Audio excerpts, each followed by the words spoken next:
Por isso, abra sua Bíblia no Evangelho de Jesus, segundo escreveu Lucas, no capítulo 13, a partir do versículo 10. Lucas 13, versículo 10. Vamos acompanhar a leitura da palavra. Diz assim: e ensinava no sábado, numa das sinagogas, e eis que estava ali uma mulher que tinha um espírito de enfermidade, e havia 18 anos. Ela andava curvada e não podia de modo algum endireitar-se. E vendo-o a Jesus, chamou a si e disse: mulher, estás livre da tua enfermidade. E pôs as mãos sobre ela, e logo ela se endireitou e glorificava a Deus. Que bênção! Depois de 18 anos, uma mulher andando curvada, Jesus entra para ensinar na sinagoga, vê ela e fala: mulher, tu estás curada. Isso é motivo da gente dar glória a Deus, da gente dar aleluia dentro da igreja. E eu esperava talvez esse tipo de reação do povo dessa sinagoga, do povo dessa igreja. Só que nem todo mundo estava tão feliz assim. Olha aqui o versículo 14. E tomando a palavra, o príncipe da sinagoga, isso aqui é o pastor daquela igreja, o pastor da sinagoga, olha o que ele falou.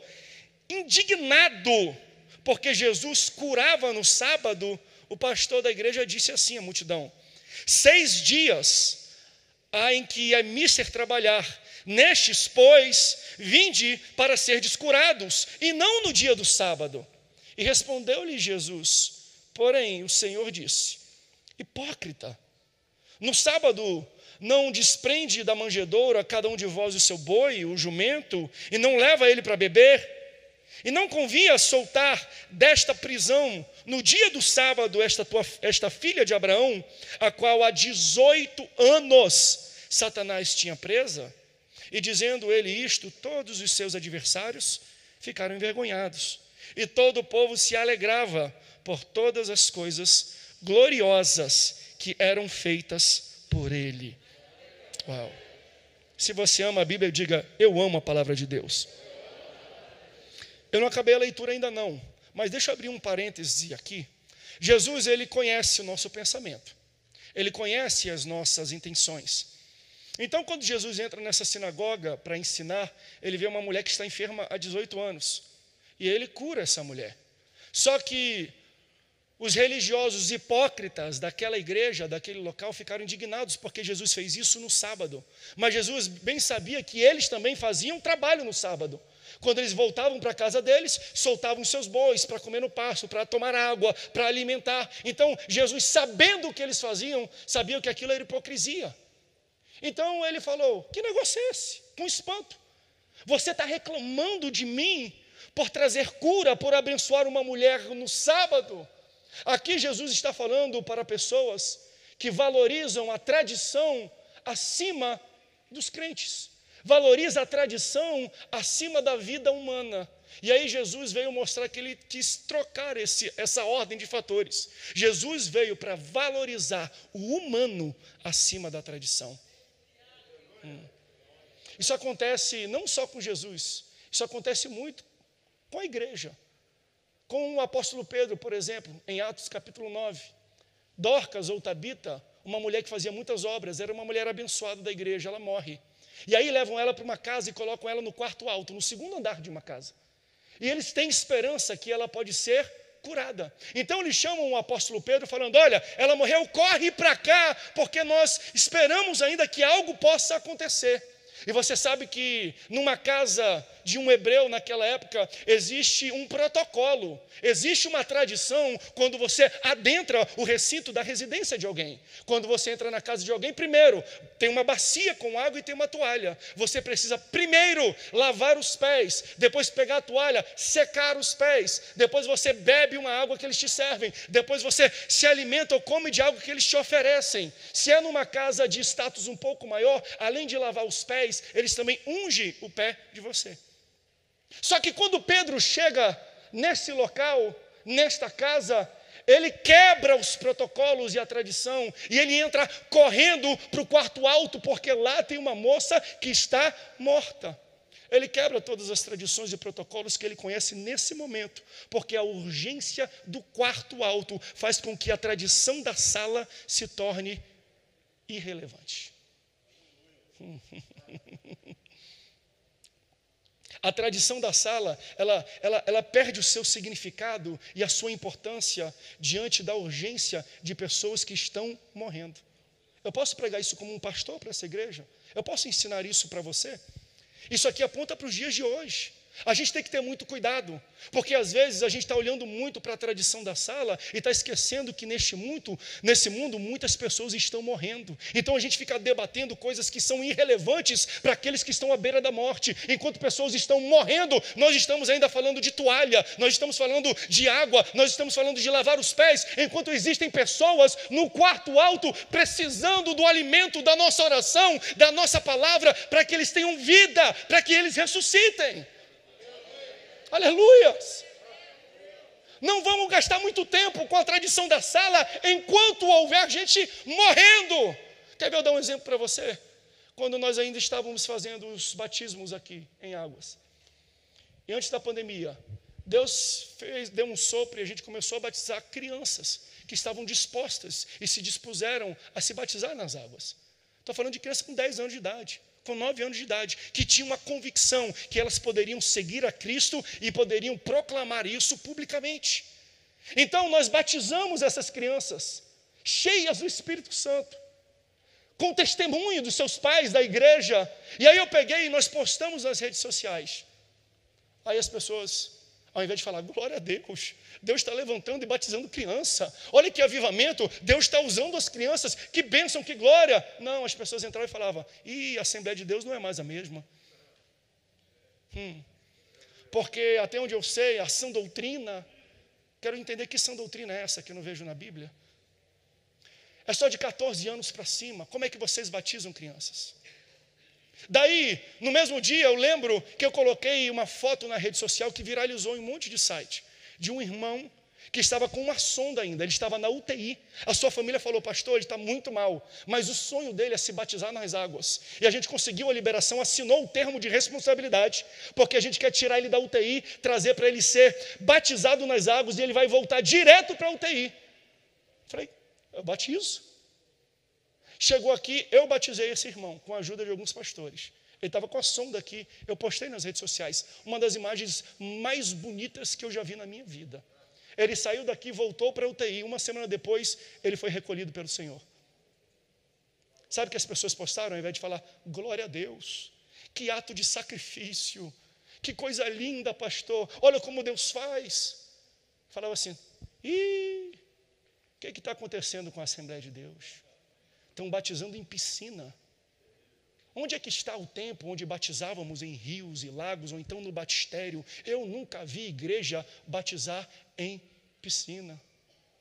Ai, meu Deus, a gente está gastando muito tempo na sala, a gente está gastando muito tempo batendo papo, enquanto pessoas estão morrendo, precisando que nós anunciemos o evangelho verdadeiro para elas. Tem gente morrendo enquanto nós estamos aqui, às vezes, debatendo coisas que se tornam, eu não digo que é irrelevante, são relevantes, mas se torna irrelevante uma vez que a gente não está assistindo quem realmente precisa. Enquanto a gente fala de água, disso, de usos, de costumes, tem um mundo precisando que anunciemos o evangelho da salvação, o evangelho que restaura, o evangelho que vem rejuvenescer, o evangelho que vem trazer vida. Aí eu te pergunto, faz diferença para Deus se é na piscina ou no rio? Faz diferença para Deus se é 14, 12, 11, 10, 9? Faz diferença para Deus?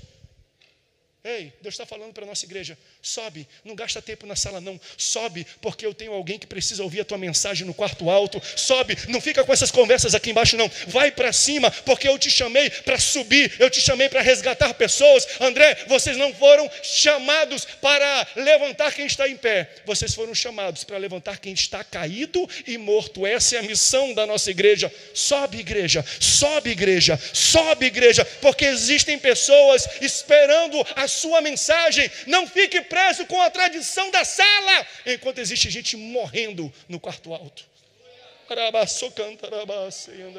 Sobe, sobe. Uau, deixa eu voltar aqui para a mensagem, para o texto.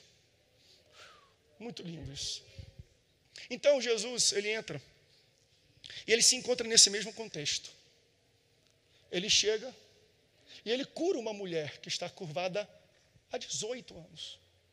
E aí quando ele curva, os caras falam, não pode hoje. Eles inserem a tradição, ele fala assim, ó, eu prefiro ver ela enferma, eu prefiro ver ela doente, do que quebrar a tradição. É isso que eles estão falando para Jesus. E Jesus confronta esses homens falando, isso é um absurdo que vocês estão falando. Mas sabe o que é interessante? É que Jesus ele entra numa sinagoga sempre para ensinar. Não é normal Jesus entrar numa sinagoga para fazer curas. Ele entra numa sinagoga para pregar, para trazer a mensagem do Evangelho e para trazer um ensinamento. E é interessante que ele entra, ele cura esta mulher que está enferma, que faz parte daquela igreja, diga-se de passagem, e depois ele introduz um assunto que parece totalmente dissonante com aquilo que ele estava fazendo. Quando a gente lê o texto, eu falo, não, Senhor, não vai por aí não, continua no milagre, continua falando daquilo que aconteceu com essa mulher, mas Jesus começa a pegar uma tangente, aparentemente pegar uma tangente e falar de um assunto totalmente diferente. Ele começa a falar sobre o que é o reino de Deus. E então isso mostra um pouco do contexto dessa história. Jesus vai para uma sinagoga, ele vai ensinar sobre o reino de Deus. Só que no meio disso ele vê uma mulher que está curvada e cura esta mulher. E depois de curar essa mulher, ele continua ensinando. Versículo 18, continuidade do nosso texto. Ele começa a comparar. A que devo comparar o reino de Deus? Como é que a gente pode assemelhar o que é o reino de Deus? Olha aqui. E dizia, aqui é semelhante o reino de Deus. Aqui eu compararei.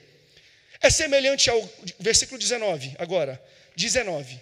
É semelhante ao grão de mostarda que um homem, tomando-o, lançou em sua horta e cresceu. E fez-se uma grande árvore, e em seus ramos se aninharam as aves do céu. E disse outra vez, aqui compararei o reino de Deus. Ele é semelhante ao fermento que uma mulher, tomando-o, escondeu em 3 medidas de farinha, até que a massa levedou. Então, quando eu vejo isso, eu acabo entendendo que Jesus não fala coisas desassociadas. Jesus trabalha com contexto. Se Jesus entra num local para ensinar, e ele vê uma mulher que precisa de uma cura, ele cura essa mulher, e aí Jesus cura para fazer uma didática que só ele sabe fazer. Ele começa a comparar o que aconteceu com uma mulher com como é o reino de Deus. Ele faz uma similaridade, uma associação com o ato da cura e o ato do ensinamento do assunto que ele traz para esse povo, para esta igreja. Essa mulher estava vindo para a igreja há 18 anos, curvada, e aquele foi o dia da cura dela. Há 18 anos, fiel na igreja, e Deus entendeu que aquele era o dia que ela ia receber a cura dela. Então Jesus fala, como é que eu posso comparar o reino de Deus? Ele fala, o reino de Deus é como uma semente de mostarda, que primeiro a gente planta, depois existe a temporada de crescimento, então a gente tem que esperar, e depois da gente esperar, ela cresce, ela dá ramos frondosos onde árvores fazem ninho e podem sobreviver do fruto desta árvore. Ela fala que é algo pequeno, que é plantado e com o tempo cresce. Tudo no reino de Deus é assim. Existe a temporada do plantio, existe a temporada da espera e existe a temporada da colheita. Então o que Jesus estava falando aqui, associando para você entender é, essa mulher veio aqui e eu a curei. Então vocês pensam que eu fiz uma cura imediata. Do nada Jesus entrou ali e curou a mulher do nada.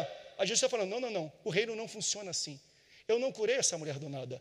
Há 18 anos ela entrava na igreja. Há 18 anos ela frequentava a minha casa. Há 18 anos ela dava glória a Deus, ela dava aleluia, ela ofertava, ela era fiel a mim, ela era generosa. Há 18 anos, no seu olho é imediato, no seu olho é do nada, mas para ela não. Há 18 anos, por quê? Porque o reino de Deus é como um grão de mostarda, é como uma semente que a gente planta, mas leva tempo para a gente ver o que vai acontecer. Uma hora cresce, mas não é do nada. Olha que Deus é demais, a didática dele é extraordinária. Então Jesus ele aproveita o milagre, quando ele chega ele fala, eu tenho um ensinamento bom, eu vi que essa mulher está curvada, eu vou usar ela como demonstração daquilo que eu vou explicar aqui. Você sabe que Deus sempre usava essa didática, ele usava a demonstração e a explicação. Por quê? Porque às vezes ele explicava, por exemplo, eu sou o Filho de Deus. Mentira. Quer ver que eu provo? Levanta e anda. Ele demonstrava para dar um exemplo que ele tinha realmente o poder da qual ele falava. Então, quando ele explicava e ninguém entendia, ele demonstrava. Mas, às vezes, ele demonstrava e as pessoas não entendiam o ensinamento da demonstração e do milagre. Então, ele tinha que explicar. Ele usava sempre as duas didáticas. Então, quando ele entra nessa sinagoga, ele entende, eu vou ter que usar as duas didáticas aqui, porque eles são muito tradicionais, são muito cabeça fechada, e eles não vão entender. Então, o que Jesus faz aqui? Ele entra, ele demonstra o poder dele através da cura, e depois ele pega a cura e insere a cura dentro do ensinamento que ele está dando para aquelas pessoas. Ele faz uma analogia entre a cura da mulher e como é o reino de Deus. E ele fala, o reino de Deus é assim. Vocês estão vendo a manifestação agora, mas ela não começou agora. Vocês estão vendo a igreja aqui, abençoada, frondosa, crescente, mas o crescimento não é do nada. Antes de nós, muita gente teve que lagrimar, muita gente teve que orar, muita gente teve que ofertar. Nós estamos talvez no momento de colheita, mas houve um momento de plantio, houve um momento de espera para regar. Nada no reino de Deus é do nada. Nada acontece do nada.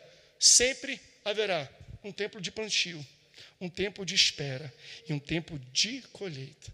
O que nós vivemos como igreja é um resultado de muito jejum, é um resultado de muita oração, é um resultado de muita consagração, é um resultado de muita separação, é o resultado de muito evangelismo, é o resultado de muita gente sendo perseguida, é o resultado de gente que foi antes de nós, que não tinha o que nós temos e começaram a plantar e começaram a regar, e nós hoje talvez estejamos colhendo. Não é do nada o que nós estamos experimentando hoje, porque nada no reino de Deus é do nada. Jesus está explicando, tanto na demonstração quanto na explicação. Quer ver? Ele usa a mesma analogia de semente em uma outra parábola, a parábola do semeador. Ele fala que o semeador vai e ele lança sementes, e essas sementes elas caem em 4 tipos de solos diferentes. Primeiro cai à beira da estrada, depois cai nos espinhos, depois cai num solo que tem muita pedra, de pedregulhos, e cai num solo fértil. Primeiro, eu acho sensacional a matemática e a equação que Jesus faz aqui. E quando eu leio isso, ele deixa claro, pastores, para nós, porque ele fala assim, ó, a semente é a pregação da palavra, o solo são as pessoas que recebem. Então ele fala que existem 4 tipos de solo. E quando ele joga, ele fala, parte caiu à beira da estrada, parte caiu em pedregulho, parte caiu em espinhos e parte caiu em um bom solo. Na matemática de Jesus aqui, eu aprendo que quando eu prego para você, eu estou lançando semente. Quando você escuta, você é um solo. E pela matemática de Jesus, apenas 25% das pessoas que escutam o que eu estou pregando aqui vão realmente receber e dar frutos disso. Pela matemática do Senhor, é 1/4. Quantos fazem parte desse 25% aqui? 1/4. Aqui, ó, matemática. E a primeira descrição é a semente que cai à beira do caminho. E ele fala, a semente que cai à beira do caminho é como se eu lançasse e quando fosse germinar ou entrar no solo, logo vem Satanás e suga, e toma, e recolhe, e arranca a palavra do coração das pessoas. E aí quando ele faz esse ensinamento, você lembra da didática de Jesus? Ele demonstra e explica. E às vezes ele explica para depois demonstrar. Então Jesus aqui está explicando para o povo. É assim que é o reino de Deus. É assim que a palavra é germinada. É assim que acontece o evangelismo. Nós pregamos sementes e os solos recebem. Mas existe um tipo de solo, que é aquele que está na beira do caminho. Que quando é lançado, logo depois que é lançado, antes de germinar, antes de fazer raiz, o diabo vem e arranca fora. E não consegue fazer. Então Jesus acaba de explicar para os seus discípulos isso. E eles ficam questionando, será? Como é que funciona isso? E ele percebe que os discípulos não entenderam esse ensinamento. Então ele fala assim, ó, vou ter que demonstrar para eles. Aí ele fala assim, ó, vamos para o outro lado. Entre no barco, vamos para o outro lado. Aí Jesus, que deu a palavra, qual é a palavra? Vamos para o outro lado. Ele lançou a semente. Aí ele entra no barco, o que ele vai fazer? Ele vai dormir. Por quê? Porque ele entende o processo. O processo é plantar, esperar, para depois você arrancar, pegar os frutos daquilo que você plantou. Então Jesus lança a palavra, vamos para o outro lado. ele entra no barco e ele vai dormir, porque ele conhece o processo. E no meio da travessia, Jesus está dormindo, vem uma tempestade. E os discípulos pensam que vão morrer, a ponto de acordar Jesus. Falar: Jesus, tu não está vendo, nós vamos morrer. Tu não tem carinho com a gente, tu não tem pensamento, tu não se importa com as nossas vidas. E Jesus, contrariado, levanta e acalma o mar, e acalma a tempestade e fala assim: meu Deus, homens de pouca fé, onde é que está a fé de vocês? Porque a fé, a palavra de Deus, vem pelo ouvir, e o ouvir da palavra de Deus. E sabe qual é o principal papel do seu inimigo? É construir uma realidade ao seu redor que contradiz aquilo que você ouviu de Deus. É como, ele está explicando aqui o primeiro tipo de solo. Ele lançou a semente, e ele fala: agora vamos atravessar. E no meio da travessia, ele fala: a gente vai morrer. Ué, mas Jesus disse que você ia atravessar. Por que você acha que você vai morrer no meio do caminho? Mas o diabo foi lá e arcou. Isso é lindo. A didática de Jesus é extraordinária. Ele explicou e agora ele está demonstrando para os seus discípulos. Eles ouviram Jesus dizer, eles ouviram a semente ser lançada. Ele falou: vamos para o outro lado. Só que quando eles viram o vento, quando eles viram as ondas, aquilo que eles viram se tornou maior do que aquilo que eles ouviram. E sabe o que é o exercício da fé? O exercício da fé é tornar maior aquilo que está dentro de você do que aquilo que está na frente de você. É você tornar maior aquilo que você ouviu de Deus do que aquilo que você está vendo agora. Então, quando Deus dá uma ordem, lança uma semente na sua vida, e é aqui dentro, tira uma fotografia e engrandece isso. Por quê? Porque maior aquele que está em nós do que aquele que está no mundo. Quando você ouve algo de Deus que contradiz a sua realidade, não é Deus que está mentindo, é a montanha à sua frente que está mentindo. Por isso que ele falou: se você tem fé do tamanho de um grão de mostarda, diga para essa montanha: saia daqui e vá para lá, te jogue no mar. Porque quem mente não é Deus, quem mente é aquilo que você está vendo na sua frente. Uau! Olha Jesus demonstrando para eles o ensinamento, para ver se eles... Jesus é extraordinário, ele não é só teórico, ele vai para a prática. Ele fala: levanta do banco de reservas e agora eu vou aplicar, executar com vocês aquilo que eu acabei de mostrar para vocês. Então, em Marcos 4, que é essa passagem da parábola do semeador, Jesus explica e depois demonstra. Mas no texto que nós lemos em Lucas, capítulo 13, Jesus primeiro demonstra curando a mulher, e depois ele explica o que aconteceu, fazendo uma analogia de como é o reino de Deus. Jesus entra naquela sinagoga e fala: mulher, levanta-te. Aleluia. Mulher, endireita-se. Mas sabe, foi do nada. Foi do nada. Deus não permite nada ser do nada. Levou 18 anos para aquilo acontecer. Porque o reino de Deus é assim. Não é você entrar aqui e dar um glória a Deus que vai acontecer, não. Você tem que vir dia após dia, ano após ano, mês após mês, culto após culto, servindo, fiel ao Senhor na casa dele. Porque se Deus permitir que tudo aconteça imediatamente, os hipócritas iriam entrar aqui e imitar o que você está fazendo e receber o que você está recebendo. E aí não é mais uma igreja, é uma aula de lamba aeróbica, onde eu vejo alguém fazendo e eu repito a mesma coisa que ele está fazendo. Pula, vem para o lado, vem para o outro. E aí, se ele ficou magro, tem que ficar magro também. Por quê? Porque em um dia eu imitei tudo o que eles fizeram. Só que não é o que ela fez naquele dia. É o que ela fez durante 18 anos.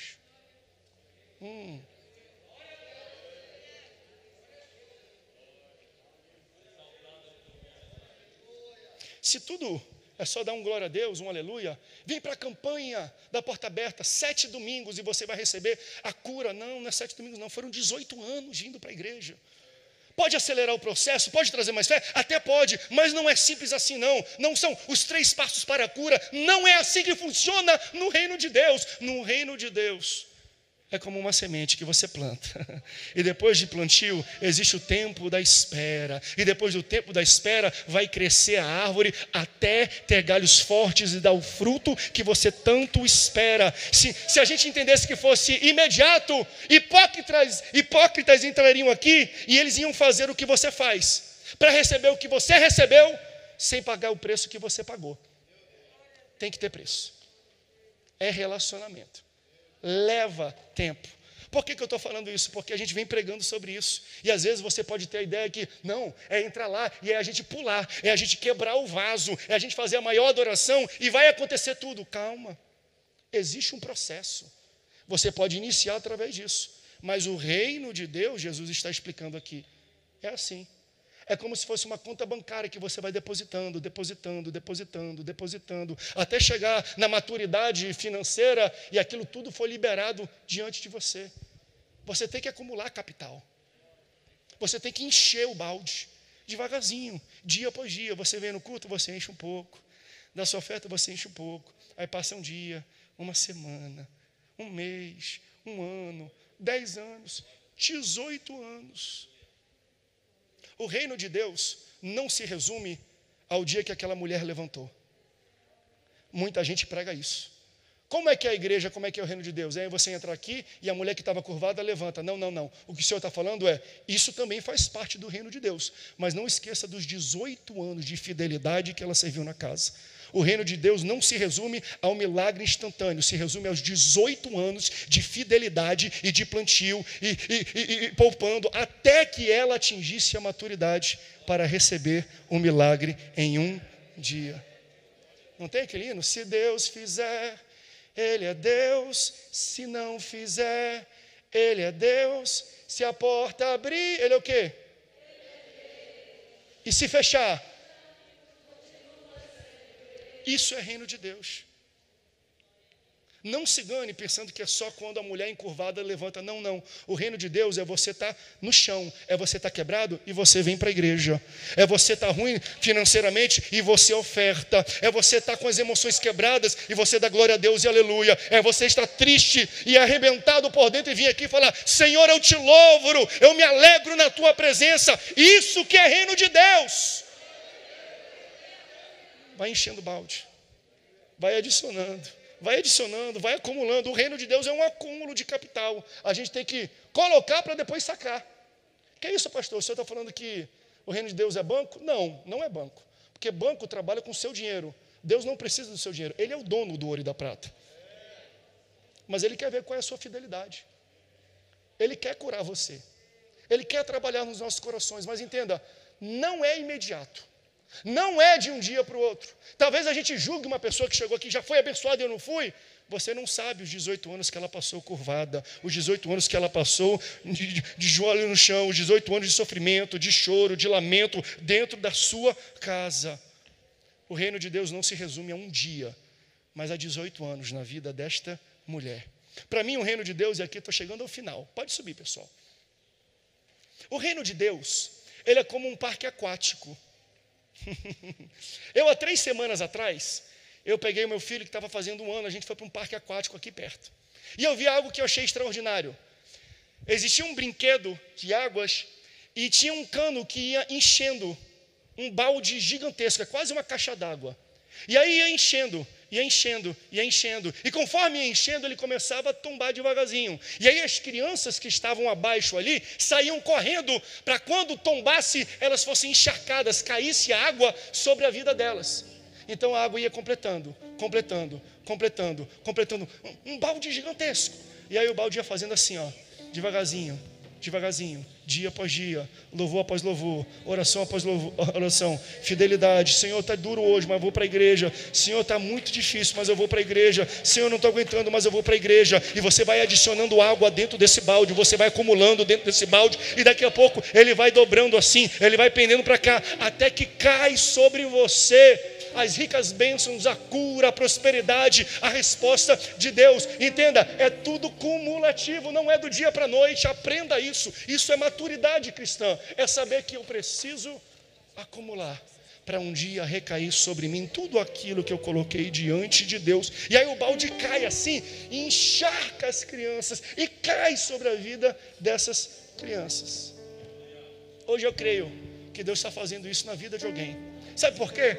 Que eu não sei, eu não conheço o seu tempo, eu não sei o quanto você já depositou ou acumulou, mas quem sabe, você não está de um glória a Deus. A distância entre Deus derramar o balde na sua vida é um aleluia, é uma oferta, é um levantar de mãos. Eu não sei quanto você já acumulou, mas eu creio que hoje Deus vai derramar o balde na vida de pessoas aqui. Hoje terá cura, hoje terá libertação, hoje terá causas julgadas diante de Deus. Eu não sei, mas eu sinto que existe um balde pertinho de derramar na vida de alguém. Para essa mulher levou 18 anos, para você eu não sei quanto, mas quem sabe aqui tem uma pessoa que está a um glória a Deus de distância, que está a uma oração de distância, uma língua estranha de distância, uma palma de distância, eu não sei, talvez um canto de distância, de Deus derramar e fazer recair sobre a sua vida tudo aquilo que você tem demonstrado de fidelidade durante toda a sua vida. Daniel orou.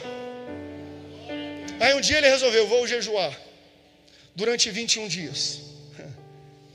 Então ele ora para Deus e no primeiro dia, a Bíblia fala, quando Daniel entra no jejum, no seu primeiro dia ele faz uma oração.